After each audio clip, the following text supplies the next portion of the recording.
దాసరి నారాయణరావు ఇండస్ట్రీలో పేరున్న వ్యక్తి. అలాంటిది ఆయన్ని అలనాటి ఒక స్టార్ హీరో ఘోరంగా అవమానించాడట.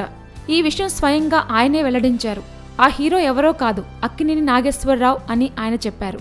దాసరి నారాయణరావు అక్కినేని నాగేశ్వరరావు కాంబినేషన్లో ఎన్ని సూపర్ హిట్ సినిమాలు వచ్చాయో అందరికీ తెలిసిందే. తమ మధ్య అభిప్రాయ భేదాలు వచ్చిన మాట వాస్తవమేనని, ఓ సందర్భంలో అక్కినేని నాగేశ్వరరావు తనను ఘోరంగా అవమానించారని, ఆ కారణంగానే తమ మధ్య దూరం పెరిగిందని తెలిపారు. ఇటీవల జరిగిన ఓ కార్యక్రమంలో ఆయన ఆ విషయాలను వెల్లడించారు. ఆయన ప్రవర్తన తనను చాలా బాధించేదని చెప్పారు. ఆ విషయాన్ని బయటికి చెప్తే నాగేశ్వరరావుపై ప్రజలకు ఉన్న గౌరవం మొత్తం పోతుందని, అందుకే నాడు ఆ విషయాన్ని వెల్లడించలేదని చెప్పారు. అయితే అక్కినేని అంటే ఇప్పటికీ ఎప్పటికీ తనకు గౌరవం ఉంటుందని స్పష్టం చేశారు.